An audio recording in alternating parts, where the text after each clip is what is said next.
அனைவருக்கும் வணக்கம். இன்று என்டிஏ கூட்டணியின் சார்பாக டாக்டர் நாகேஷ்குமார் ஆகிய நான் பாரதிய ஜனதா கட்சியின் சார்பாக தளி சட்டமன்ற தொகுதியில் சட்டமன்ற வேட்பாளராக போட்டியிடுவதற்காக மனுவை தாக்கல் செய்திருக்கிறேன். பார்த்தீங்கன்னா 2021 இருந்து 2026 இன்னி வரைக்கும் நம்ம தளி தொகுதியில எந்த வளர்ச்சியும் நடக்கல.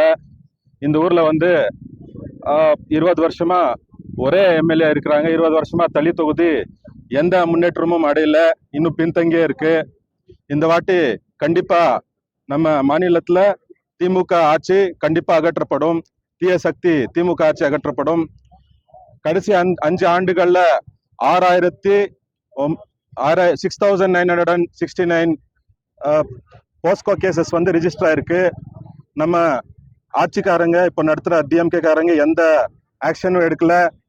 மக்களுக்கு பாதுகாப்பு இல்லை. தமிழ்நாட்டுல பெண்களுக்கு முக்கியமா பாதுகாப்பு இல்லை. சின்ன குழந்தைகளுக்கு கூட பாதுகாப்பு இல்லை.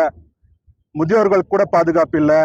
எங்க பார்த்தாலும் கொலை கொள்ளை, எங்க பார்த்தாலும் கரப்ஷன், கமிஷன், கலெக்ஷன், இந்த மாதிரி ஒரு தீய ஆட்சி தான் மாநிலத்தில் நடந்துட்டு இருக்கு.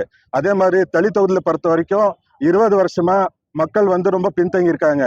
நான் ஒரு மருத்துவரா ஹாஸ்பிட்டல் உட்காந்து பார்க்கும்போது பேஷண்ட்ஸ் வரும்போது எல்லாரையுமே பார்க்கும்போது அவங்க கிட்ட பண வசதி இல்லை. எல்லாமே இங்க விவசாயிகளா இருக்கிறாங்க.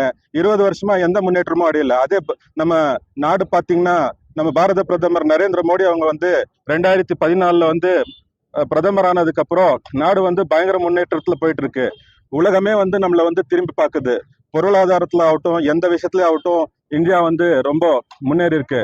ஆனா நம்ம தளி தொகுதி பாத்தீங்கன்னா, தமிழ்நாடு பாத்தீங்கன்னா பின்னுக்கு போயிட்டு இருக்கு. மக்கள் இதுக்கு ஒரு நல்ல முடிவு கட்டுவாங்க. இந்த வாட்டி தளி தொகுதியில தாமரை மலர்ந்தே தீரும். இன்னைக்கு பாத்தீங்க, வேட்புமனு தாக்கல் பண்ணும்போது ஆயிரக்கணக்கில் மக்கள் ஆதரவு தெரிவிச்சிருக்காங்க. இந்த வாட்டி எந்த வில்லேஜுக்கு போனாலும், எந்த கிராமத்துக்கு போனாலும் மக்கள் 75% இந்த வாட்டி பிஜேபி பக்கம் இருக்கிறாங்கன்னு சொல்லி இந்த வாட்டி கண்டிப்பா தளியில தாமரை மலரும்.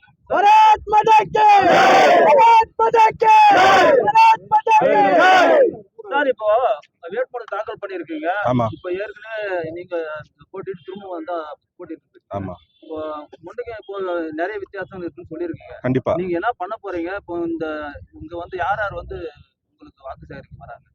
நீங்க பாத்தீங்கன்னா,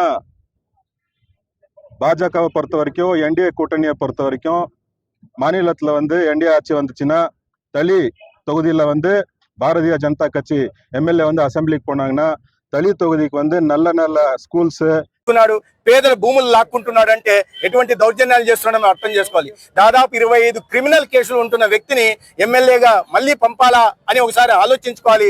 తల్లి నియోజకవర్గం ఒకవైపు పేదలకు సేవ చేయాలనే ఉద్దేశంతో తను ఉంటున్న మంచి ఉద్యోగాన్ని వదిలేసి తల్లి నియోజకవర్గంలో ఉంటూ ఆరోగ్య సంరక్షణ చేపట్టే పని బీజేపీ కార్యకర్తగా ఉన్న డాక్టర్ నగేష్ కుమార్ గారు చేస్తుంటే, రెండో వైపు దౌర్జన్యాలు, హత్యలు పాల్పడుతున్న వ్యక్తి ఇవాళ సిపిఐ నుంచి పోటీ చేస్తున్నారు. ప్రజలు గమనిస్తున్నారు. ఇటువంటి దౌర్జన్యాలు చేసే వ్యక్తిని, కూనీకోరిని, ఒక గూండాని ఎన్నుకోవాలా లేదా ప్రజల కోసం పనిచేసే ఒక డాక్టర్ని ఎన్నుకోవాలా అని చూస్తున్నారు. ఇవాళ రాష్ట్రంలో దేశమంతా ఇవాళ బీజేపీ పవనాలు, ఎన్డీఏ పవనాలు వీస్తున్నాయి. ఇవాళ అస్సాంలో కానీ, వెస్ట్ బెంగాల్లో కానీ భారతీయ జనతా పార్టీ, పాండిచ్చేరిలో కూడా భారతీయ జనతా పార్టీ ఎన్డీఏ ప్రభుత్వం ఏర్పాటవుతుంది.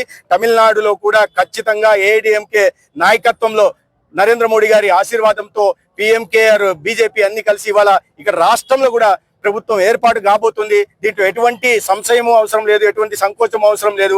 అదే విధంగా తల్లి నియోజకవర్గంలో కూడా విద్యాధికుడైన ఒక మంచి వ్యక్తిత్వం కలిగిన వాడు, ప్రజలకు నిజంగా సేవ చేయాలనే ఉద్దేశంతో ముందుకు వచ్చిన డాక్టర్ నగేష్ కుమార్ గారిని ఎన్నుకుంటే తల్లి నియోజకవర్గం అభివృద్ధిలో ముందుకు పోతుంది.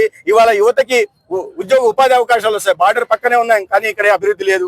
అనేక ఈ గిరిజన ప్రాంతాల్లో, కొండ ప్రాంతాల్లో ఇవాళ రహదారి సౌకర్యం లేదు. రోడ్డు లేకపోవడం వల్ల బస్సులు పోవడం లేదు. బస్సులు పోకపోవడం వల్ల అక్కడ హాస్పిటల్స్ లేవు. ఇటువంటి దౌర్భాగ్యకర పరిస్థితులు ఉన్నాయి. అందుకని ఇవాళ ఇటువంటి గూండా ఎమ్మెల్యేని ఇక్కడి నుంచి తరిమి కొట్టాల్సిన అవసరం ఉంది. ఒక విద్యాధికుల్ని ఎన్నుకోవాల్సిన అవసరం ఉంది. కేంద్రంలో రాష్ట్రంలో ఎన్డీఏ ప్రభుత్వాలు రాబోతున్నాయి. అదేవిధంగా తల్లి నియోజకవర్గంలో కూడా బీజేపీ క్యాండిడేట్ ని ప్రజలు ఆశీర్వదించాలని ముఖ్యంగా పెద్ద ఎత్తులో ఉంటున్న ఇక్కడ తెలుగు ప్రజలు గాని లేదా కన్నడ ప్రజలు గాని ఆశీర్వదించాల్సిందిగా కోరుతున్నాను.